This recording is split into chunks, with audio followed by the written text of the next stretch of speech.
गणेशाय नमः परब्रह्मात्मने नमः वेदपुरुषाय नमः महालक्ष्म्यै नमः महासरस्वत्यै नमः श्रीगुरुचरणकमलेभ्यो नमः वक्रतुण्डमहाकाय सूर्यकोटिसम्प्रभा निर्विघ्नं कुरु मे देव सर्वकार्येषु सर्वदा सर्वमङ्गलमाङ्गल्ये शिवे सर्वार्थसाधिके शरण्ये त्र्यम्बिके गौरी नारायणे नमोऽस्तुते वन्दे देवी उमापतिं सुरगुरुं वन्दे जगत्कारणं वन्दे वनगभूषणं मृगधरा वन्दे पशूनां पतिं वन्दे सूर्यसकाशमहिनयनं वन्दे मुकुन्दं प्रियं वन्दे भक्तजनाश्रयं च वरदां वन्दे शिवशङ्करां। बोलिए शंकर भगवान की जय। दक्ष तथा देवताओं का अनेक अपशकुनों एवं उत्पातक सूचक लक्षणों को देखकर भयभीत होना। ब्रह्मा जी बोले, इस प्रकार गणों सहित वीरभद्र के प्रस्थान करने पर दक्ष तथा देवताओं को अनेक प्रकार के अशुभ लक्षण दिखाई पड़ने लगे। गणों सहित वीरभद्र के चल देने पर वहाँ अनेक प्रकार के उत्पात होने लगे। और हे देव ऋषि, यज्ञ विध्वंस की सूचना देने वाले तीनों प्रकार आध्यात्मिक, आधिदैविक एवं आदि भौतिक के अपशगुन होने लगे। हे तात, दक्ष की बाईं आँख, बाईं भुजा और बाईं जांघ फड़कने लगी, जो अनेक प्रकार के कष्ट देने वाली एवं सर्वथा अशुभ की सूचक थी।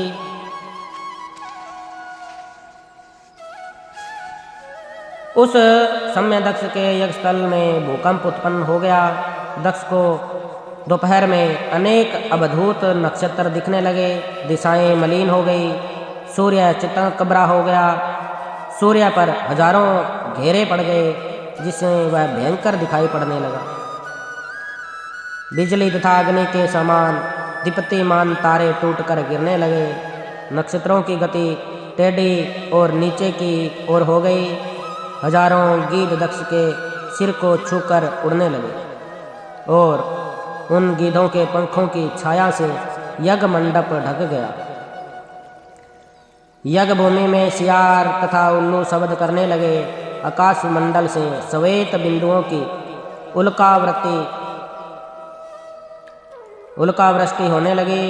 धूलि की वर्षा के साथ तेज हवाएं चलने लगी और विवर्त घूमती हुई वायुओं से कंपित होकर टिड्डियां सब जगह उड़ने लगी।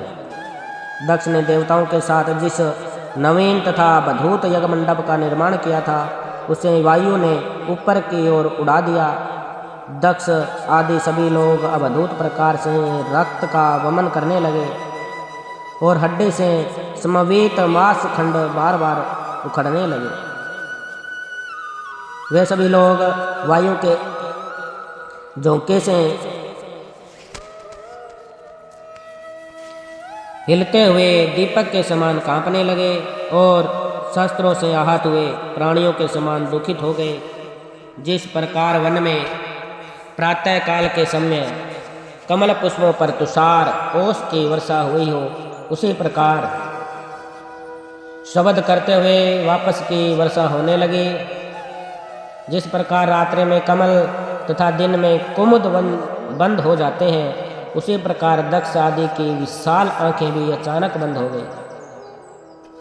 आकाश से रक्त की वर्षा होने लगी, दिशाएं अंधकार से ढक गई तथा सभी प्राणियों को संत्रस्त करता हुआ दिग्दाह होने लगा। हे मुने, जब विष्णु आदि देवताओं ने इस प्रकार के उत्पात देखे, तब वे अत्यंत भयभीत हो उठे। हाय, अब हम लोग मारे गए। इस प्रकार कहते हुए वे मूर्छित होकर पृथ्वी पर इस प्रकार गिर पड़े, जैसे नदी के वेग से किनारे पर वृक्ष गिर जाते हैं। वे पृथ्वी पर इस प्रकार गिरकर अचेत हो जाते थे, जैसे काटने के बाद विषैला सर्प अचेत हो जाता है, और कभी गेंद के समान पृथ्वी पर गिरकर पुनः उठ जाते थे। तदंतर वे ताप से व्याकुल होकर क्रूरी पक्षी की भांति विलाप करते थे एवं उक्ति तथा प्रयुक्ति का शब्द करते हुए रो रहे थे। उस समय विष्णु सहित सभी लोगों की शक्ति कुंठित हो गई और वे आपस में एक दूसरे के समीप कंठ पर्यंत कछुए के समान लौटने लगे। सभी बीच वहां समस्त देवताओं और विशेषकर दक्ष को सुनाते हुए आकाशवाणी हुई। आकाशवाणी बोली, है दक्ष, तुम्हारे जन्म को धिक्कार है। तुम महामूढ़ और पापात्मा हो। शिवजी के कारण आज तुम्हारे महान दुख प्राप्त होगा जिसका निवारण नहीं हो सकता। यहाँ जो तुम्हारे सहायक मूर्ख देवता उपस्थित है उन्हें भी महान दुख होगा, इसमें संशय नहीं है। ब्रह्मा जी बोले, हे मुने, उस आकाशवाणी को सुनकर और उन उपद्रवों को देखकर दक्ष तथा अन्य देवता आदि भी अत्यंत भयभीत हो उठे। उस समय दक्ष मन ही मन अत्यंत व्याकुल हो कांपने लगे और अपने प्रभु लक्ष्मीपति भगवान विष्णु की शरण में गए।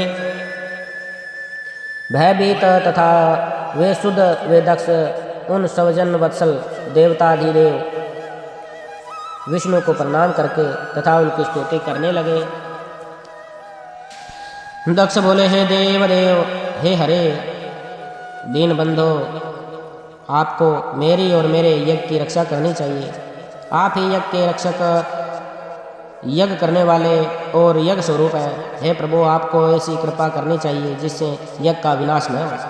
ब्रह्मा जी बोले, हे मुनीश्वर, इस प्रकार आदरपूर्वक प्रार्थना करके भय से व्याकुल चित्त वाले दक्ष उनके चरणों में गिर पड़े। तब दुखी मन वाले दक्ष को उठाकर और उन दुर्बुद्धि की बात को सुनकर विष्णु ने शिव का स्मरण किया। अपने प्रभु एवं महान ऐश्वर्य से युक्त परमेश्वर शिव का स्मरण करके शिव तत्व के ज्ञाता श्री हरि दक्ष को संबोधित करते हुए कहने लगे। हरि बोले, हे दक्ष, मैं आपको यथार्थ बात बता रहा हूँ, मेरी बात सुनिए। यह आपके लिए सर्वथा हितकर तथा महामंत्र की तरह सुखदायक है। हे दक्ष, शिव तत्व को न जानने के कारण आपने सबके अधिपति परमात्मा शंकर की अवहेलना की है। ईश्वर की अवहेलना से सारा कार्य न केवल सर्वथा निष्फल हो जाता है अपितु पग पग पर विपत्ति भी आती है। जहाँ अपूज्य लोगों की पूजा होती है और पूजनीय की पूजा नहीं होती, वहाँ दरिद्रता, मृत्यु एवं भय से ये तीन अवश्य होंगे। इसलिए संपूर्ण प्रयत्न से तुम्हें भगवान वृक्ष ध्वज का सम्मान करना चाहिए। महेश्वर का अपमान करने से ही आपके ऊपर महान भय उपस्थित हुआ है। हम सब लोग प्रभु होते हुए भी आज आपकी दुर्नीति के कारण कुछ भी करने में समर्थ नहीं है। मैं सत्य कह रहा हूँ। ब्रह्मा जी बोले, हे नारद, विष्णु का यह वचन सुनकर दक्ष चिंता में पड़ गए। उनका मुख तथा उनके चेहरे का रंग फीका पड़ गया और वे चुप होकर पृथ्वी पर खड़े रह गए। इस समय रुद्र के भेजे हुए गणनायक वीरभद्र अपनी सेना के साथ यज्ञस्थल में जा पहुँचे। कुछ गण भूपृष्ठ पर आ गए, कुछ आकाश में स्थित हो गए और कुछ गण दिशाओं तथा विदिशाओं को व्याप्त करके खड़े हो गए। शिव की आज्ञा से वे रुद्र के समान पराक्रम वाले सूर, निर्भीक तथा वीरों में श्रेष्ठ असंख्य गण सिंहनाद करते हुए वहां पहुंच गए। उस घोर नाद से तीनों लोग गूंज उठे। आकाश धूल से भर गया और दिशाएं अंधकार से आवृत हो गई। सातों दीपों से युक्त पृथ्वी भय से अत्यंत व्याकुल होकर पर्वत और वनों सहित कांपने लगी तथा सभी समुद्र विक्षुब्ध हो उठे। समस्त लोगों का विनाश करने वाले इस प्रकार के उस विशाल सैन्य दल को देखकर समस्त देवता आदि चकित रह गए। इस सैन्य उद्योगों को देखकर मुख से रक्त का वमन करते हुए वे दक्ष पत्नी सहित विष्णु के चरणों में दंड की भांति गिर पड़े और इस प्रकार कहने लगे। दक्ष बोले, हे विष्णु, आपके बल से ही मैंने इस महान यज्ञ को आरंभ किया है। सत्कर्म की सिद्धि के लिए आप ही प्रमाण माने गए हैं। हे विष्णु, आप कर्मों के साक्षी तथा यज्ञ के प्रतिपालक हैं। हे महाप्रभु, आप वेद सार सर्वस्व धर्म और ब्रह्मा के रक्षक हैं।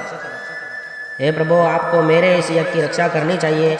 आपके अतिरिक्त दूसरा कौन समर्थ है, क्योंकि आप सबके प्रभु हैं। ब्रह्मा जी बोले। तब दक्ष की अत्यंत दीनता पूर्वक बात सुनकर भगवान विष्णु शिव तत्व से विमुख उन दक्ष को बोध प्रदान करते हुए कहने लगे। विष्णु बोले, हे दक्ष, मुझे आपके यज्ञ की रक्षा अवश्य करनी चाहिए। धर्म के प्रतिपालन विषयक जो मेरी सत्य प्रतिज्ञा है वह सर्वत्र विख्यात है। आपने जो कहा है वह सत्य है, उसका व्यक्तिक्रम कैसे हो सकता है, परंतु दक्ष, मैं जो करता कहता हूँ उसे आप सुनिए। आप इस समय क्रूरतापूर्वक बुद्धि को त्याग दीजिए। हे दक्ष, देवताओं के क्षेत्र नैमिषारण्य में जो अद्भुत घटना घटित हुई थी, क्या उसका स्मरण आपको नहीं हो रहा है? आप कुबुद्धि के कारण उसे भूल गए। रुद्र के कोप से आपकी रक्षा करने में यहाँ कौन समर्थ है?